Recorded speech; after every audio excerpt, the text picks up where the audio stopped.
Hey guys, my name is Juana Duranville, and this is my presentation for a workout for tennis players. This is specifically for college tennis players. So these exercises are sport specific and are designed to help train and maintain athletic performance for college tennis players. Warm-ups, intensive workouts, and cool-downs are designed to assist the athletes during their in and out of their season. First topic is in season. Tennis players do not really have an in and out of season period, but there are times when they do go weeks or months without a single match. So let's begin.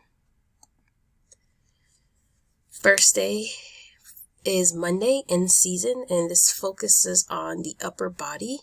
And the reason why we're focusing on the upper body, because it allows players to develop more power on the swing and maintain stamina throughout the matches. So we have arm circles for the warm-up, isometric wrist flexion and extension, and we have push-ups. So these warm-ups are focused on the upper body, which includes the arms and with the arm circles. The wrist warm-up is good, especially when dealing with weights. This is a great warm-up before matches because of the tension it places on the wrist when you have to strike with the rackets, and push-up also develops the arm and core workout to prepare us for the intensive exercises. Alright, so we have for the main lift, we're focusing on the arm. So we have dumbbell shoulder presses, tricep extensions, and lat pull downs. They help build strength for dynamic shoulder movements when competing. They increase power in the arm and stamina. And then you also have some type of core engagement. Mostly this core engagement would be on the second half, with the non-machine core workouts. So most of the power comes from developing core strength. For example, the battle rope plank is both an arm and core exercise, so it kind of works both, but it focuses on developing strength at the same time. The cool downs are associated with upper body, which is why child's pose and bear hug were chosen. Kind of cools down, what was exercised that day, so that would be an upper body cool down. So next we're going to go to Tuesday. Tuesday we focused on plyometrics. Plyometrics are a great way to allow players to add more power and explosion to their movements. Throughout the entire program today, our goal is to exert max effort in short intervals. And that mimics the training and the performance that they experience while playing. And most of these require jumping, and it also trains the ankles to prevent injuries. Alright, so we are at the warm-up. Warm-up is lateral shuffle, jump. We have Frankensteins and we have suicides. So the lateral shuffle and Frankensteins are more geared towards arming up the ankle joints. The suicides are just quick sprints, which warms up the entire body, which is also important for some of the exercises that we're going to mention today. So overall, great warm-up for the entire body. So the first part of this, let's see, we have our one-legged hops, the jumping lunges, and the box jumps. Again, they're focused a lot on the lower body and engaging those ankles, ensuring that the leg exercises are strengthened. And just like the jumping lunges, they also increase range of motion, but all of them definitely targets the ankle joints. And we have accessory lifts that I call them accessory lifts, but they're most associated with developing more strength on the lower body. So the medicine ball would develop strength, power, and elasticity in the upper body. The weighted squat jumps increases explosive power and improves both lower and upper body strength.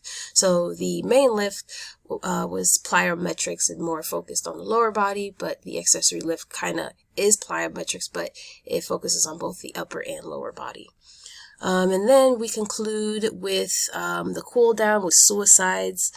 to continue to keep the muscles warm because we do not want to cool them down too fast. And then foam rolling is a great way to decrease stiffness in the muscles.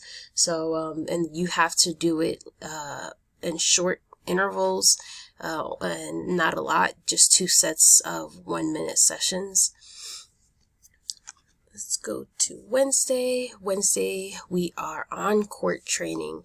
I believe that you have to practice what you perform. So we chose the middle of the week to do on-court training. It allows real application training and improving on techniques for the matches. So not only are you to perform exercises throughout the week to enhance performance, but mock performances are a great way to evaluate where the athlete is and provide additional advice on how to overcome challenges during certain performances and see what you need to work on in the rest of the week. So these are a great way to learn, and they're face-to-face mock matches between, it may be coach and athlete or another or 2 different athletes depending.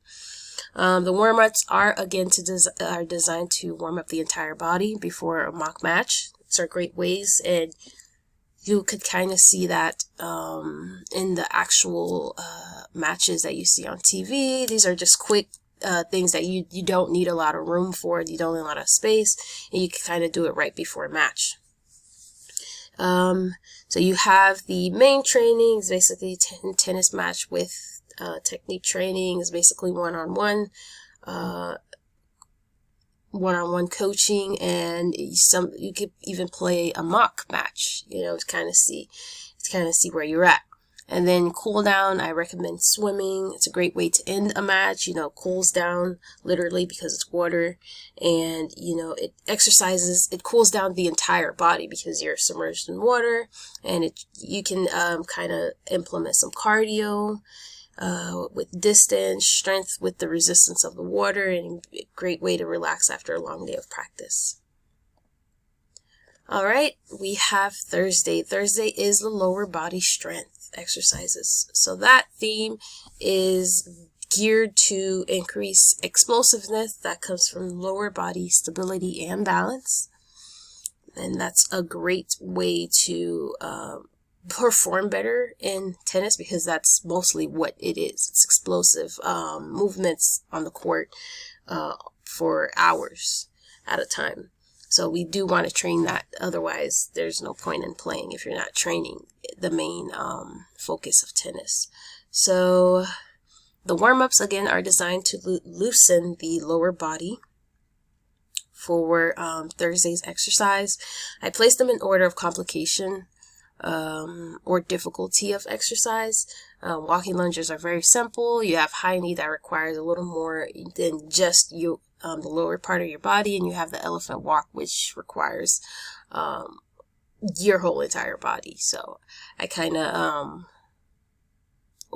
organized it that way.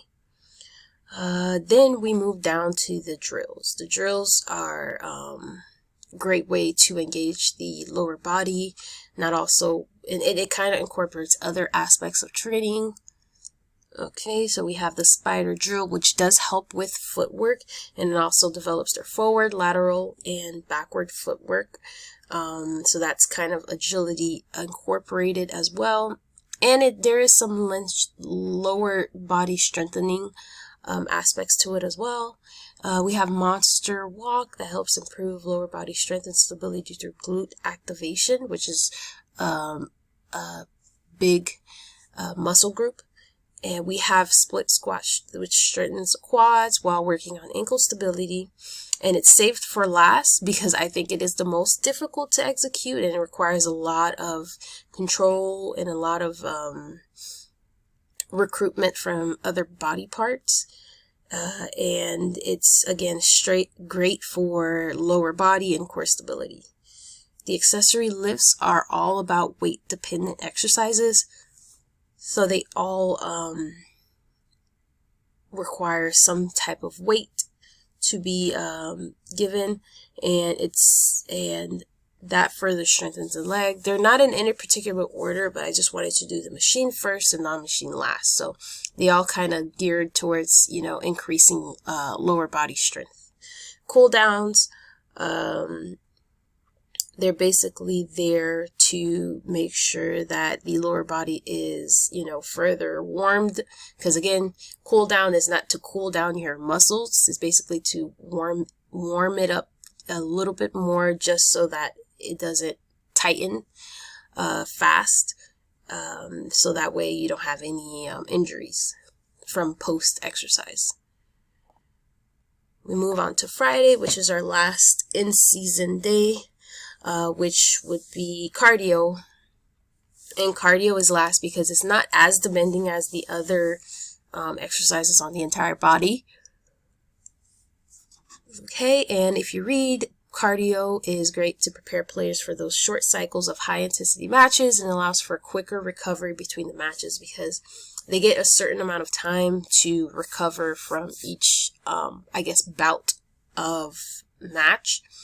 And it's not a lot of recovery. They just have to, rehydrate. And if your body's not able to recover quickly, then it could kind of be the difference between a win and a lost match. So, and also I saved it for last because it's good to kind of, dim down on the exercises before maybe a weekend match. So, the warm-ups are designed to stretch the leg muscles and hips because that's what we're working with. Okay, and then tennis is dependent on mostly anaerobic respiration. So I kind of incorporated the main types of high impact cardio. They do improve cardio, but they're mostly anaerobic, and it's designed to mimic what the players will see in the matches. They're not in particular order in which they're chosen, but I did place sprints first because again, it's sprints do stretch and warm up the entire body, so the other exercises would not place is able to assist the other exercises and warm up the entire body before performing, because especially like we go on to the next one, stairs are great cardio. It engages a lot of not only the core or your legs. You do have to maintain your arm balance, left, right. You have to make sure that's your body's like aligned moving up the stairs. And the stairs does engage stability in the feet and ankles, which is important, and because it reduces risk of injury. For low impact cardio, right here, I chose cycling to be a form of low impact cardio because it does not demand a lot, but it could also help, cardio strengthening and build endurance, and again strengthen muscles in the legs, which is what we want. It's more of a leg dominated sport. Go to yoga. All right, so cool down. Yoga I've always heard yoga is one of the great ways to cool down after a long exercising. A lot of tennis players do it. And it's one of the best ways to further improve flexibility and balance while cooling down. Pigeon pose was the first one. It helps with tightness and soreness in the legs and further opens up your spine. And the revolved triangle pose stretches the spine, shoulders, and chest. And the tree pose stretches the hips as well as the legs and shoulders. And it further builds strength in the ankles and calves. So again, all great for lower body. We have out of season. Out of season tennis is, again, never out of season, but we do have exercises that help. Monday, we have interval training, improves aerobic capacity without compromising power and strength performance. And we also have high knees, lateral walking lunges, all engages the glutes, lower bodies, and coordination flexibility. And again, warm up. And we have the main exercise players like the burpees, agility ladder, and of course sprints.